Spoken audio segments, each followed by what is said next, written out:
ನಗರದ 14ನೇ ವಾರ್ಡ್ ವ್ಯಾಪ್ತಿಯ ಕಂಚಾಘಟ್ಟ ಸರ್ಕಾರಿ ಶಾಲೆಯಲ್ಲಿ ಶೌಚಾಲಯದ ಅವ್ಯವಸ್ಥೆಯಿಂದ ವಿದ್ಯಾರ್ಥಿಗಳು ಶಿಕ್ಷಕರು ಪರದಾಡುವಂತಾಗಿತ್ತು. ಸಮಸ್ಯೆ ಬಗ್ಗೆ ತಿಳಿದಂತಹ ಕೆಪಿಸಿಸಿ ಸದಸ್ಯರಾದಂತಹ ವಿ ಯೋಗೇಶ್ ತಮ್ಮ ಸ್ವಂತ ಖರ್ಚಿನಲ್ಲಿ ಹೊಸ ಶೌಚಾಲಯವನ್ನ ಕಟ್ಟಡ ನಿರ್ಮಿಸಿ ಕೊಟ್ಟಿದ್ದಾರೆ. ಇದೀಗ ಶಾಲಾ ಶಿಕ್ಷಕರು ಹಾಗೂ ವಿದ್ಯಾರ್ಥಿಗಳ ಪೋಷಕರ ಆಸೆಯಂತೆ ನೂತನ ಶೌಚಾಲಯ ಕಟ್ಟಡ ಉದ್ಘಾಟನೆ ಮಾಡಿದ್ದಾರೆ.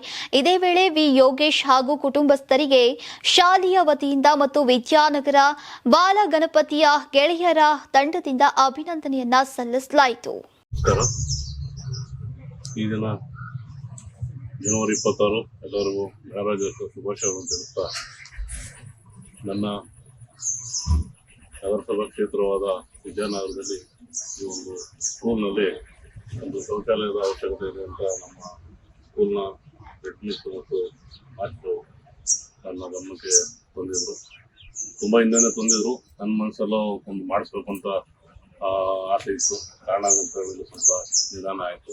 ಕೊನೆಗೂ ಎಲ್ಲರೂ ಸಹಕಾರದಿಂದ ನಮ್ಮ ಬಾಲಗಣಪತಿ ಗೆಳೆಯರ ಬಳಗದ ಎಲ್ಲ ಸರ್ವ ಸದಸ್ಯರ ಸಹಕಾರದಿಂದ ಎಲ್ಲರೂ ಸೇರಿ ಒಂದು ಶೌಚಾಲಯವನ್ನು ಶಾಲಾ ಮಕ್ಕಳಿಗೋಸ್ಕರ ಕಟ್ಟಿಸಿ ಇವತ್ತು ಸಹಾಯದಿಂದ ಉದ್ಘಾಟನೆ ಮಾಡ್ತಿದ್ವಿ.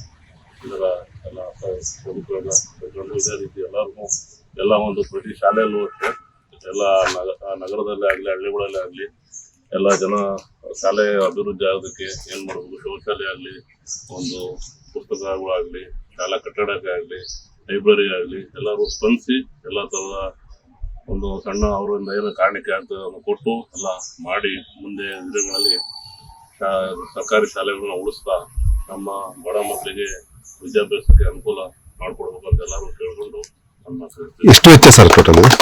ಅಂದಾಜು 2,80,000 ಆಗಿದೆ.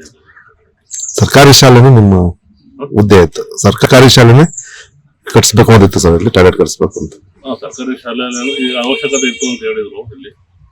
ಆಮೇಲೆ ಅದು ಅವರು ಸರ್ಕಾರಕ್ಕೆ ಅನುದಾನ ಕೇಳಿದ್ರು, ತುಂಬಾ ದಿವಸ ಆಗಿರಲಿಲ್ಲ, ಅದು ಹಂಗೆ ಪೆಂಡಿಂಗ್ ಉಳ್ಕೊಂಡು ಬರ್ತಾ ಇದ್ರು.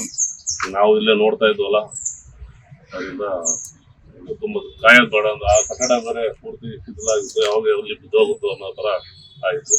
ಅದರಿಂದ ನೀವು ಸಣ್ಣ ಆಗ್ಬೇಕಲ್ವಾ? ಅದು ಒಂದು ಉತ್ತಮ ಆಹಾರದಿಂದ ಸಣ್ಣ ಆಗ್ಬೇಕಲ್ವಾ? ಪ್ರತಿದಿನ ನಮ್ಮ ಜೀನಿ ಸ್ಲಿಮ್ ನ ಯೂಸ್ ಮಾಡಿ ಯಾವುದೇ ಸೈಡ್ ಎಫೆಕ್ಟ್ ಇಲ್ದಂಗೆ ನೀವು ಸಣ್ಣ ಆಗ್ತೀರಾ.